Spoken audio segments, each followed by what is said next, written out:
আসসালামু আলাইকুম। ওয়ালাইকুম আসসালাম ওয়া রাহমাতুল্লাহ। বর্তমানে সিএনজি চালায়।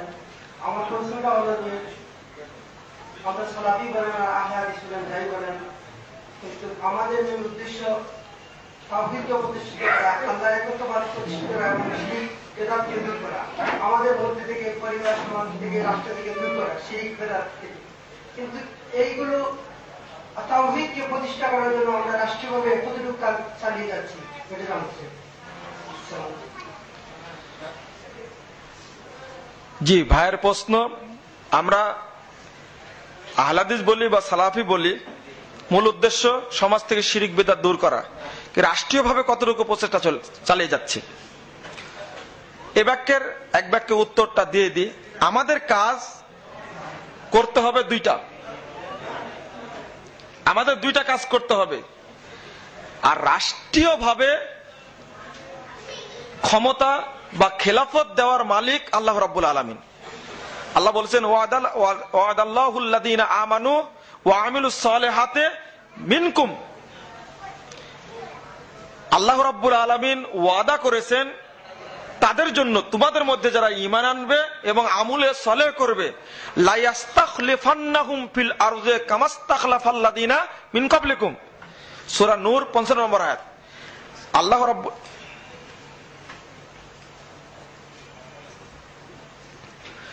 আল্লাহ রাব্বুল আলামিন যে কথাটি বলেছেন, সেই কথাটির দৃষ্টিতে আমাদের দুইটি কাজ করতে হবে। সেটা হলো ঈমান আনতে হবে এবং আমলে সালেহ করতে হবে।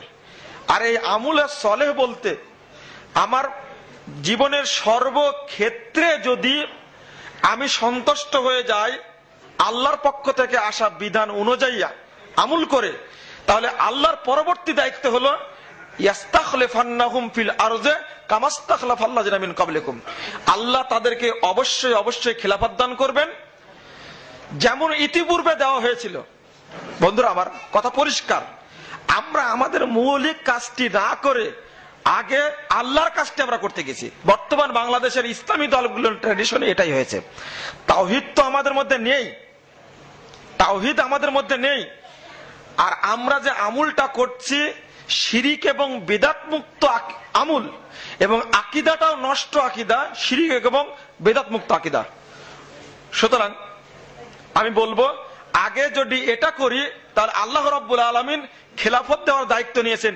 এই দায়িত্ব আমার নয়, আল্লাহ যখন সন্তুষ্ট হবেন এটা ৩ জন মানুষের উপরে দিতে পারে, এটা ৩ লক্ষ মানুষের উপরে দিতে পারে, ৩ কোটি মানুষের উপরে দিতে পারে। এই জন্য শর্ত সংখ্যাগরিষ্ঠ বা মেজরিটির প্রয়োজন আল্লাহর কাছে হয় না। পৃথিবীতে কোনোদিন মেজরিটি দ্বারা ইসলাম প্রতিষ্ঠিত হয়নি, কিয়ামত পর্যন্ত হবে না। ইসলাম প্রতিষ্ঠিত বা খেলাফত প্রতিষ্ঠিত হবে অবশ্যই হকের উপরে, হক মেনে নেওয়ার মাধ্যমে। জি, পরের প্রশ্নটা বলেন।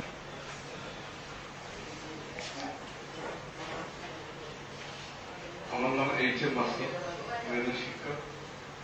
এই পবিত্র কোরআনের মধ্যে আছে শারা'a লাকুম মিনাদ দীন মা ওয়াসা বিহি নূহান ওয়াল্লাযীনা আওহায়না ইলাইকা ওয়া মা ওয়াসাইনা বিহি ইব্রাহিমা ওয়া মূসা ওয়া ঈসা আন আকিমুদ দীন ওয়া লা তাতাফাররাকু ফীহি। এর ব্যাখ্যা সহ জানতে চাই। জি, আগে যে উত্তরটা দিলাম এই উত্তরের সংশ্লিষ্ট প্রশ্ন এটা। সূরা শুরা 13 নম্বর আয়াত। এটা রাসূল আল্লাহ রাব্বুল আলামিন বলছেন শারা'a লাকুম মিনাদ দীনে মা ওয়াসা বিহি নূহা ওয়াল্লাযী আওহায়না ইলাইকা ওয়া ওয়াসাইনা ইব্রাহিমা মূসা ওয়া ঈসা আন আকিমুদ দীন ওয়া লা তাতাফাররাকু ফীহি। আল্লাহ রাব্বুল আলামিন বলছেন দ্বীনকে নবীর জন্য, নূহ আলাইহিস সালামের জন্য বিধিবদ্ধ করা হয়েছিল।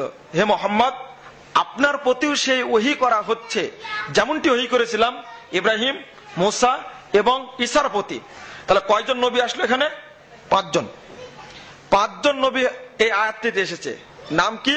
একজন নূহ, ইব্রাহিম, মূসা, ঈসা এবং শেষ নবী মুহাম্মদ সাল্লাল্লাহু আলাইহি সাল্লাম। সবার নির্দেশ একটা, আন আকিমুদ্দিন ওয়া লা তাতাফাররাকু ফি। আপনারা দিন কায়েম করবেন, এর মধ্যে দিনকে টুকরো টুকরো করবেন না। এই দিন কায়েম অর্থটা কি? একমাত্র ব্যক্তি উপমহাদেশের আবুল আল্লাহ মওদুদি রহিমাহুল্লাহ, মৌলানা মওদুদি রহিমাহুল্লাহ, তিনি এই আয়াতের অর্থ করতে গিয়ে বলেছেন দিন কায়েম অর্থ হুকুমত কায়েম করা। ইতিপূর্বে কোন মুফাসসির বা কোন সাহাবী এই আয়াতের অর্থ করেননি যে রাষ্ট্র কায়েম করা বা হুকুমত কায়েম করা। তারা কি অর্থ করেছেন? চলুন তাফসীর ইবনে আব্বাস এই আয়াতের ব্যাখ্যার 699 পৃষ্ঠা খুলুন। তিনি বলছেন যে ইত্তাফাকু ফিল ইসলাম ফিদ্দিন, তোমরা দিনটাকে সর্বক্ষেত্রে মেনে চলো, শুধু একটা ক্ষেত্রে নয়। পরের বাক্যটি আসছে লা তাতাফাররাকু ফি, এর মধ্যে আমরা অর্থ করি এর মধ্যে তোমরা মতনৈক্য সৃষ্টি করো না, না, দিনকে তোমরা টুকরো টুকরো করো না, দিনটাকে পুরো জীবনে মানতে হবে। আমরা আজকে দিনটাকে এক একজন এক এক রকম মনে করেছি। এক শ্রেণীর মানুষ মনে করেছে শুধু সালাতের নফল আদায় করা, জোরে আমিন বলা, বুকে হাত বাঁধাই হলো ইসলাম। কেউ মনে করছে জোরে জিকির করাই হলো ইসলাম। কেউ মনে করছে না আস্তে জিকির করা হলো ইসলাম। কেউ মনে করছেন যে না, ইসলাম হলো ফাজাইলের মধ্যে সীমাবদ্ধ, শুধু ফজিলত বর্ণনা করে যেতে হবে, নিষিদ্ধ কর্মগুলো বলা যাবে না। কেউ মনে করছে যে আগে রাষ্ট্রীয়ভাবে ইসলাম প্রতিষ্ঠা করতে হবে, চাই ব্যালট না হলে বুলেট। এটা চাচ্ছে, এক একজন এক একটি সাইড নিয়ে কথা বলেছে না। আর আল্লাহ বলেছেন যে দিনটাকে টুকরো টুকরো করো না, তোমরা পুরো দিনটা মানো। আর এখানে দিন অর্থ হলো তাওহীদ।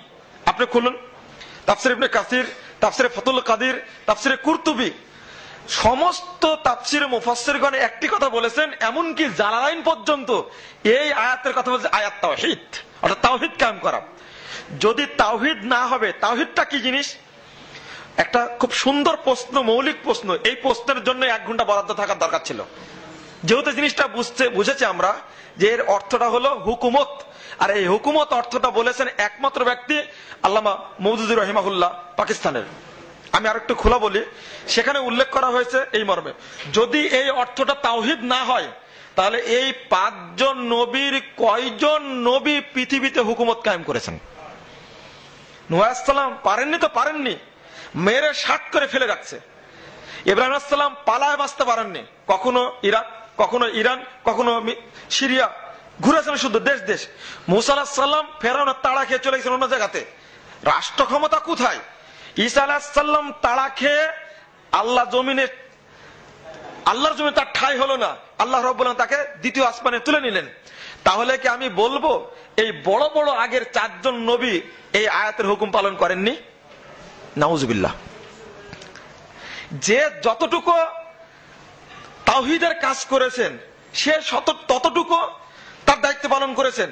শেষে মুহাম্মদ সাল্লাল্লাহু আলাইহি ওয়াসাল্লাম ক্ষমতা পেলেন কয় বছর? মাত্র 23 বছরের মধ্যে মাত্র 10 বছর, বাকি 13 বছরই গেছে তাওহীদের উপরে।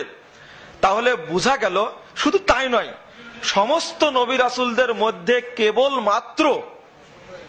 কেবলমাত্র 2 জন, কে কে?